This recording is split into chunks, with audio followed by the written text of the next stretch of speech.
Hey guys, welcome to another episode of Becoming a Powerhouse Brand. I'm very excited today because I have the lovely Anna May on, who is going to come and talk to us about mindset and manifestation. So, Anna is a mindset and manifestation coach who is dedicated to helping ambitious individuals to break free from those limitations and step into their full potential. And we're going to dive into a little bit on chronic pain because I know that's something that Anna has suffered with as well. And we're just going to look at her journey and see how you can start using manifestation in your daily practices and basically transform your life. So, Anna, welcome to the show. Thank you so much, Jackie. It's lovely to be here. Very excited to have you. Can you just Yeah. tell our listeners a bit about you, your background, how you got started into manifestation? Absolutely. Yeah, of course, Jackie. Thank you. So I'm 49. I'm a mum of two teenage boys who are 16 and 17, married and living in Wiltshire. And I actually came across manifestation. I think it was around about 2010, so almost 15 years ago now, actually. And it was one of those moments where I met this lady at networking. We got on really well, and she introduced me to the concept of cosmic ordering. And I just found it so exciting because she explained it to me like it is like ordering from this huge Argos in the sky. And I was like, I like the sound of that. I was like, I think I may choose John Lewis rather than Argos, but I was like, I love the sound of this. So I started practicing it, and just initially was just kind of like I almost saw it like a bit of a hobby, and I would try things out. And it just grew and grew from there. And then throughout my life now, I have transformed so many things in my life, and always used manifestation as a huge part of that and as a process of that. So I'm now in a position that I am super grateful that I am able to help other people. And my business, which I run, which is an academy, it's a mindset and manifestation academy, helping people in midlife see that actually they have the power within them. It's come from a really beautiful organic place of me kind of going on my own journey, is so often the case with all of us, isn't it? It's that Yeah. the things that we learn along the way, the dark times, the shadow work, the things that we've had to go through. For me, it was about then turning all of that pain into purpose, and then being in a place now where I can help other people with it. I love that. And I think you talking about the shadow work there, I did an episode, my latest episode actually talks about how being in that rock bottom moment is actually a really beautiful place to start. And at the Yeah, time when you're in that state, you can't see a way out, can you? Like you feel like yeah, everything's crumbling around you, but actually it's a really good opportunity for you to reset because the only way you can go from there is up. And like you say, absolutely. so many people start their sort of spiritual journey in that moment. Yeah, and I really think we have to go through that, and that place for me was one of pain. So I experienced chronic pain for most of my adult life. It started when I was about 17, when my dad left. It was initially really sort of manageable, and I'd go to the osteopath regularly, and it started in my back. And then as I got older and older, it just transcended into headaches and neck pain and shoulder pain, constantly on medication, and paracetamol and codeine. And as I got older, then I started using wine to kind of numb the pain as well. And I was really masking, so it was exhausting. So I was on the outside, this really positive, bubbly person, and inside I was absolutely crumbling. And I always refer to the analogy of where you're serene and calm on top, and underneath I was paddling like crazy. and Yeah. and the thing is because I was masking it, it was 10 times worse because I wasn't sharing how I felt, and I was literally hiding the pain from people, and that made it much harder. And it's really interesting because I look back now and I think my natural baseline frequency is quite high. I am naturally a positive person. I've always had a really sunny outlook, but that was actually really clouded by the pain. And anybody that's listening that has experienced chronic pain, you can be the most positive person in the world, but actually if you're waking up with a headache every day, it's pretty hard to stay high vibe and and feeling good, because actually you've got this black cloud over your head. And for me, that's how it felt. It felt like every day I was waking up with a black cloud of this pain. And I spent years and years and years, thousands of pounds on treatments. I was looking for a physical answer. I was looking for somebody to kind of swoop me up and go, this is what it is. You can have an operation, we can fix you, you can go on this medication. And I spent years trying to find somebody that would help me with that. And you know, we talk about the shadow work and the depths of despair. That came for me after having an MRI scan, and the surgeon just said, there's nothing wrong with you. And I walked out of the hospital in floods of tears. It was a really kind of poignant moment because I was so grateful that there was nothing seriously wrong. But the other part of that, I was like, so I actually feel like I'm going insane because I'm in so much pain. Yeah. And if I've got a surgeon saying there's nothing wrong with you, and no other practitioner can work out what's wrong with me, how on earth am I ever going to get through this? And I had an absolute breaking point, literally beside myself, sobbing. My husband and my boys were both sobbing as well, because I was like, I just don't know how I'm going to get through this because I don't know where else to turn for help. Nobody knows what's wrong with me. And I then, it was almost like that. I don't know whether I channeled this thought or what happened, but I suddenly thought the only thing that I haven't done is really looked at my mindset. And because again, it had been so clouded by the pain. And I thought, okay, I'm gonna pivot. I'm gonna stop looking for a physical cure. I'm gonna look for what's going on inside. And I started coaching, having therapy, having counseling. And the more I spoke about what was going on inside, the more I started to release that and let go, the more the pain started to go. And then I just went on this whole journey for about 2 years of, I call it like my mission of joy. I just every day woke up and said, my only job today is to feel good. And I just literally kept to that. So I did wild swimming nearly every day. I'd meditate, I'd go for long walks. I would literally stand in the middle of fields with my arms out in the, just saying, oh my God, I'm so grateful, feeling the sun on my face. Yeah. I just literally was chasing joy. And the more that I did that, the more that I started to heal, the more that I started to feel better. And then what it then did is it then gave me the clarity to be able to work out that actually I'd become caught in this loop, as I think so many of us are, of really negative language. And I wasn't affirming it to everyone else. So I think in my head, I thought, I'm not moaning, I'm not telling people I'm in pain, I'm not being a victim, but actually internally I was, if that makes sense. Because internally every day I was saying, I'm in pain. Oh my God, my head's killing. Oh, I feel dreadful. Boys, please be quiet. Mum's got a headache again. So I was constantly affirming pain and it Yeah. was on a never ending loop in my brain. So kind of when I started doing all this work, I could take a step back from that and realize that actually that is what I was doing. And I was keeping myself trapped in this like cycle of pain, which was exhausting, Yeah. absolutely exhausting. And I have to say, the one thing that transformed everything for me was wild swimming. And I know so many people are into it now, but I committed to, I went for a month, I went every single morning. I'd get out of Oh bed my at six gosh. o'clock and I'd go to the lake and I would swim for an hour and I would repeat affirmations non-stop for an hour whilst I was swimming. And I'd be saying things like, I am strong, I am brave, I am healing, I am courageous, I am pain-free, over and over and over and over and over. And over that month, by the end of that month, I cannot even begin to tell you the difference because it was like I drowned out all of that negative self-talk Yeah. and I've had 30 hours basically continual Yeah. of me like rewiring my subconscious mind and me rewiring my brain. And the thing is with swimming and being in the lake is that naturally that pain eases anyway because obviously the water's holding you and water, as we know, is so magical. Yeah. Um, and it's healing in itself, isn't it? So actually the water combined with the affirmations, it was life changing, Oh, absolutely incredible. you're making me want to go and do wild swimming. Oh, I It's never thought I would say crazy. that. I know most people say that, and I was literally the person that I was like, I put my toe in the swimming pool, and I'm like, oh, it's really cold. But and I haven't been for ages. But actually, I also truly believe that actually we, that's what I needed right then.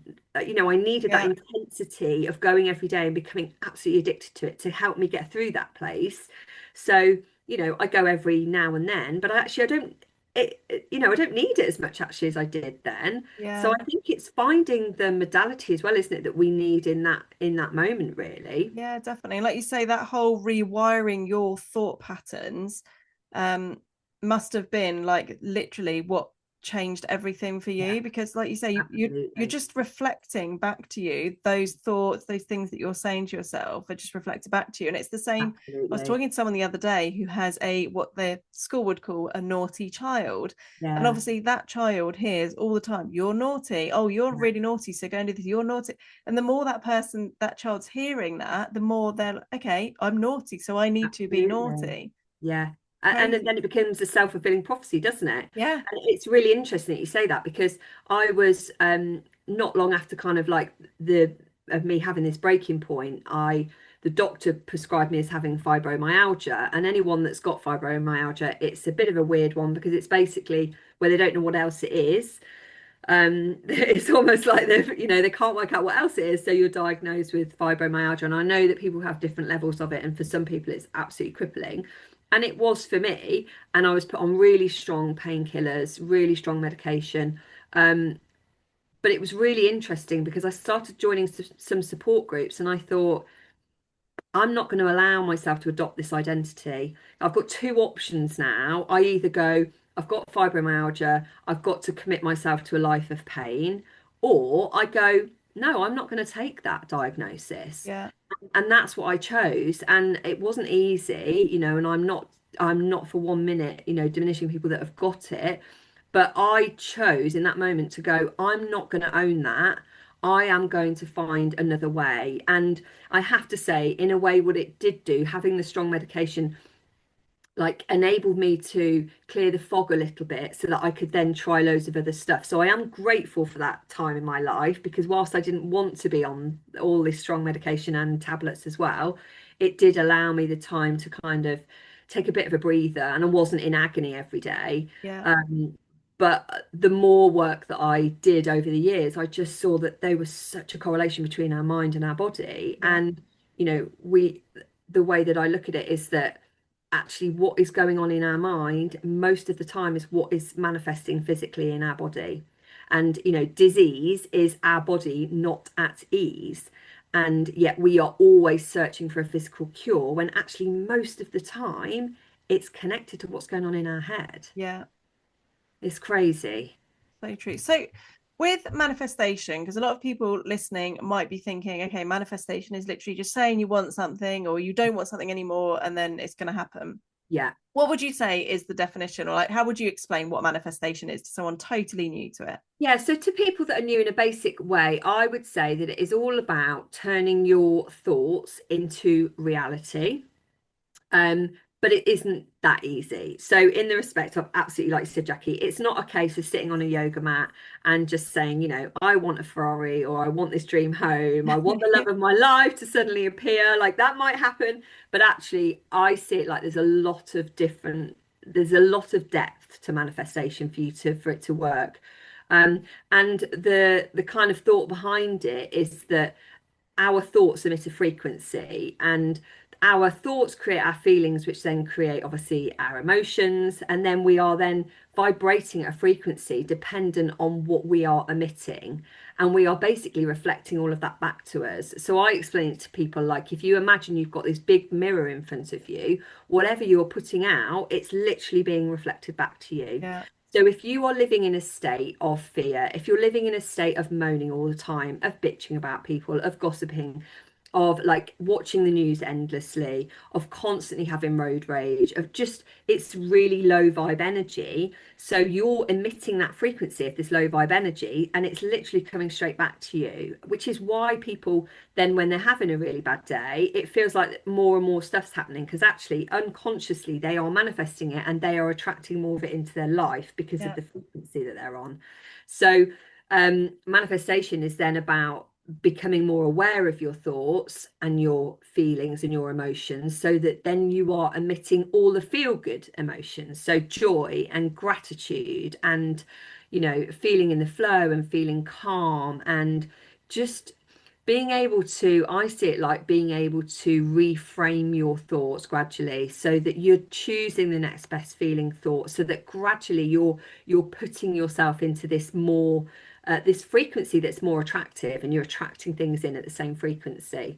So that is it in a nutshell, but it does go deeper than that, because it isn't just about your thoughts, it's also about your energy, and it's about the beliefs that we're holding on to. Because actually, you could have positive thoughts, you could sit and meditate, you could feel like you're doing all the stuff.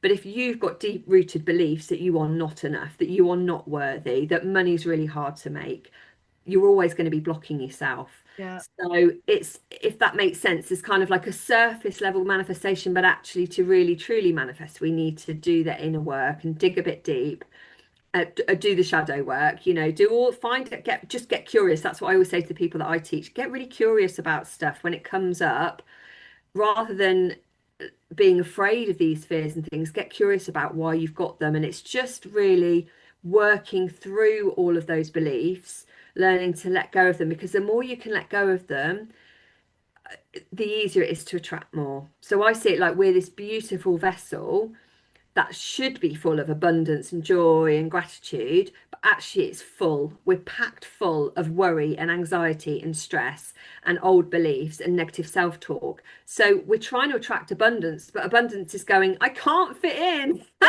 You're full. No You're room. full. You're literally, I'm so visual. That's how I see it. It's like, but you're full. You're full of all the crap. I've got nowhere to go. Yeah. So it's up to us to go, actually, I'm going to start gradually like emitting that. So I'm going to get rid of those negative beliefs. I'm going to get rid of that. I'm going to change that negative self-talk.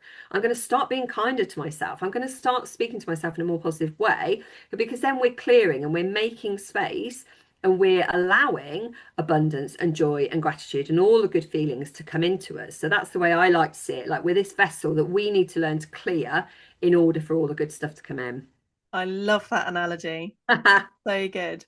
Um, I guess one thing that is really interesting to talk about is this is going to be different for every single individual, isn't there? So I Yeah, know that, like, as an example, a lot of the courses, programs I've been in myself, where we've talked about affirmations, mindset, all of that kind of surface level stuff, whilst it has helped some people, for other people, myself included, there's been such deep rooted yeah, limiting beliefs, and sometimes even generational, like beliefs that have been passed down from generational or past lives.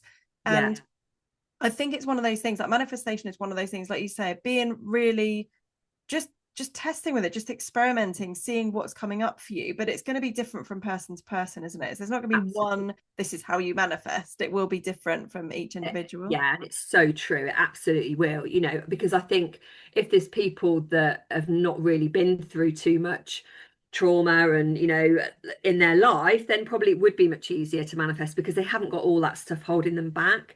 But those of us that have been through things, and we have to work through that deeper work, it is going to be a bit of a deeper journey, I guess. But I always then reflect back to the fact that I see this, and I am spiritual, as I know you are, Jackie, but I see this like this is our soul's purpose. And actually, we've chosen this path. So, as much as sometimes it might be really hard to see that in the heavy moments, we have chosen this path, and we've chosen to be here to learn and to grow and to evolve and to change it. That's why I love doing this work, because I think it's really dark and it's really heavy sometimes, working through old beliefs, but actually I'm here to show up for my kids and for my grandkids, and I'm that generational chain breaker that is prepared to do the work and Yeah. say no more. And I want to change the trajectory of my generation to come. So I think that's it. I think we're all here on a different mission. We're all here with different traumas. We're all here with different experiences, but the more that we can put a spin on that and look at that rather than falling into this victim consciousness, that we're going, maybe this is all meant to be. Maybe, just maybe, I was meant to experience that, to be able to help other people with that. I remember having my first therapy session, being in absolute floods of tears and saying to my therapist, there is a reason for this. I absolutely know within my soul there is a reason that I've spent all these years in pain. I am not going to waste that. So I think it's always about our perspective of it as well. And we can choose to wallow, we can choose to stay in that victim consciousness, or we can choose to turn our pain into purpose and go, okay, this might be much harder for me than other people that have had it quite easy. But actually, it goes back down to when you have experienced those depths of despair. I think you almost appreciate the high times even more so then, don't you? Yeah. You really do. And I think so many of us that are empaths that really feel things, that's almost like that's our mission here, is to have felt the depths so that we can then really appreciate the highs as well. Yeah, absolutely. And I think when we talk about the lows as well and that shadow work, it literally is like our bodies are just, they're making us stop. It's like they've been getting all the signs and everything. And actually, it gets to a point where you're trying to force something or Yeah. you're so out of alignment that your body just gets to a point where you're like, no, you have to stop now. Mhm. And that might show up Absolutely. in things like pain or Yeah. just something happening in your day that's just literally makes you stop. Yeah, and it's so true. I mean, I always believe the universe is sending us signs and signals constantly. And if we choose to ignore it and ignore it and ignore it, it will take us, it will knock us down because it will go, you are not listening to me. I told you to slow down. I told you that wasn't meant for you. I mean, I've got an incredible example of that. A few years ago, I've been self-employed for like about 15 years, but a few years ago, I thought, actually, I've got a bit more time. I could go and get some part-time work. And I ended up getting this job. I was really unhappy. I was being bullied. It was quite a toxic environment, and I felt really out of alignment, massively so. And I went on holiday, and I kept pushing through, thinking I can do this. I'm strong. I can do this. I'll put up with this. Went on holiday, ended up having an massive emergency operation on holiday. Um, it was at the time very traumatic, very horrific, very scary. But I was then off work for 6 weeks. And in those 6 weeks, it changed my life because it gave me the opportunity to reflect. It was then that I started my coaching business and doing retreats and workshops because it gave me that chance to go, what am I doing? Like, why am I in this environment that isn't making me feel good? Yeah. And I came back off that sick leave and handed my notice in, and the rest is history. I then started my coaching business, and sometimes I think, wow, would I have done that at that moment in time if I hadn't have gone through that? I Yeah. might have just kept going for longer, but it's like the universe was going, you are not listening to me. I'm literally going to throw this massive curveball, so you have to stop. So you have no option but to stop and be still. And I think that's what happens sometimes is that we we keep going on that treadmill. We're so busy all the time because we're too scared to admit the truth to ourselves, aren't we? Yeah, absolutely. And in terms of thinking of the opposite end of the spectrum in actually manifesting and creating that vision board, like Yeah. imagining what it is that you do want, how do you know what is right for you? Like, as an example, you see so many entrepreneurs that are like, I'm manifesting the dream house, I'm manifesting the car, and all this stuff. But actually, that might not be in alignment to a lot of people. Absolutely. And I think I always talk about this in the work that I do. I always say to people, for me, my vision has always been a big, beautiful Cotswold home with a swimming pool. Like I've had that vision since I was really young. But for other people, it might be a two-bed terrace by the sea with six cats. Like, and that is just as beautiful, isn't it? Because Yeah, that's right for that person. So what I always get people to do is to think about like their perfect day and not compare it to somebody else's. It doesn't have to be a luxury lifestyle. It is like if you could wake up in the morning, how would you want to feel? Like just at peace and calm and by the sea and, yeah, no worries. And like, so it's very individual and it's very about, I really help people sort of tap into that feeling rather than just the material. I want this and I want that. It's like actually the most important thing is how do you want to feel? Because most of us, if we're really honest, we want to feel light, don't we? We want to yeah, feel at peace. We want freedom. We want health. Like you don't need to be a millionaire to have all of that stuff. But equally, I always think you're not greedy if that is what you want, So it's very individual. It really yeah. is. And it's so interesting as well. So obviously most people listening to this are business owners, Yeah, entrepreneurs themselves. And I think so often we can get very stuck in that, okay, I just want to manifest. I want to have more clients. I want to have more yeah, money. But actually that's not what you want. It's the feeling that you're going to have once you have achieved those things. It's that freedom. absolutely. It's that, oh my God, I don't need to stress anymore. Like I'm in flow. And it's that alignment piece, isn't it? It is absolutely, and I think that's why it's so crucial that we are tapping into the feeling rather than the outcome or the money. And you know, as you and I know, Jackie, it's we're humans and we get caught in that, don't we? We get Yeah. caught in that chasing and chasing and chasing energy. But actually when we're doing that, all we're doing is repelling. So we do need to, I think all of us remind ourselves that actually we do need to take a step back. We need to reflect on actually what is really important to us. Because I think, and I've realized this personally myself, I think for so much of my life I was sort of chasing, and then I got to a point and thought, actually, what I do really want is that freedom and that security and that feeling of being able to wake up and go, I can do whatever I want today. And, you know, money is no worries. And I have got a beautiful house and I've got all that gorgeous stuff, but actually, it's the feeling. Yeah. And I think that is what we always have to come back to. And I think the thing is with that as well is really learning to trust ourselves and asking ourselves, how does it feel? And trusting, using our body as a guide. You know, how am I feeling right now about this? Because that's what we ignore. And that's then when we're stressed and we're overwhelmed, or we're in the job that we hate, or we're in the relationship that we hate, because we're getting these feelings within our body and we're just ignoring them.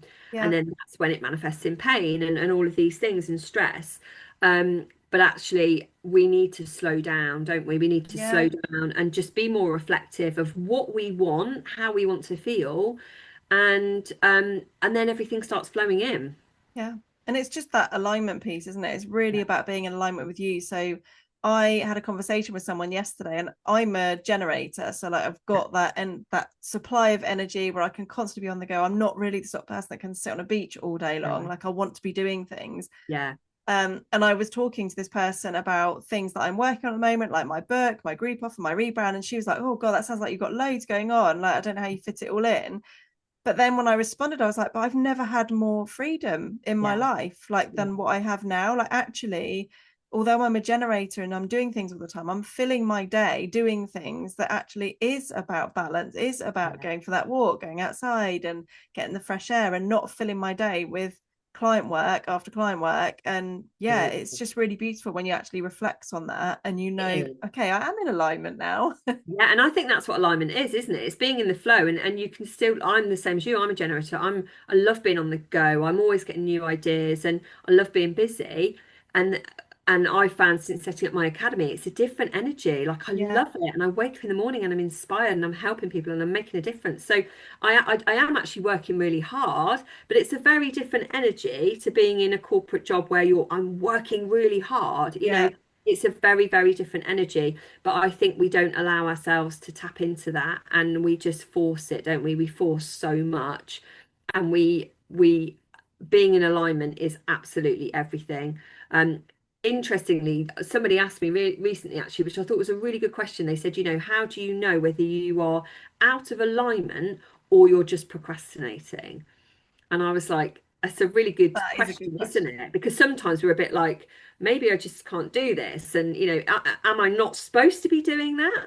And I said to him, do you know what? It all goes back to trust. It all goes back to you developing that like radical self-trust with yourself, that you can tap into how you're feeling in your body. Because I'm like, if you actually sat and asked yourself, you know, for example, if you run in your own business and you've got something to do, you would know in your absolute heart and your soul whether you want to do that thing or whether it's forced. But it's allowing yourself to admit it is the hard bit, right? Yeah. So you know, there's some things that you're going to be procrastinating because you just actually don't want to do it. And Like some the lovely tax return, isn't it? Exactly, exactly. And there's always going to be things, isn't there? And like I always say to people, you've got to keep this real. You know, this isn't about living a life where you don't do any of the things that you don't want to do, because we've got to do this shit, haven't we? Yeah. You know, we've got to do the school run, we've got to take the dog for a walk, we've got to make dinner that's so boring when you're like, what am I going to make tonight? You know, we've got to do the tax returns, we've got to do all the boring financial stuff, we've got to do all of that stuff. But the way I look at it is we live this real life where we've got all these things going on, they're not out of alignment, they're just stuff that we have to do, right? But it's making sure that the majority of the things in your life that you are in control of, that they are in alignment with you, and that you're trusting yourself that they're in alignment. And if it doesn't feel good, get really curious about why it doesn't feel good, and then allow yourself to pivot and allow yourself to go, actually, this maybe this doesn't serve me anymore. Because I think we get so trapped, don't we? We feel like, but I've been in this job for 10 years, so I should carry on. I've been in this marriage for 20 years, so I should stay. Actually, but do you want to? There's a real difference. Should energy is not a good energy, because if we feel like we should do something, normally we're not doing it from our true soul and we're doing it for other people, really. I love that. That is a really good way to end this episode, actually. Ah, thank you so much, my darling. Thank you so much for coming on, Anna. How can everybody find you? I'll obviously pop your links in the show notes below, but let us know like where's the best place to connect with you. Amazing, thank you. So I am active on Facebook. So my name is Anna, my surname is May, and I'm on Instagram as well at Anna E May. And then my website is nice and easy. So it's just annamay.co.uk. Amazing. Thank you so much for coming on today, Anna. It's been lovely having My you on the pleasure. show. If you've enjoyed this episode, guys, please do reach out to Anna and myself. Let us know what you thought and do leave a 5-star review with your feedback. We would love to hear it. But I hope you have a beautiful day. Thank you again, Anna, and I will see you on the next episode. Amazing. Thanks, Jackie.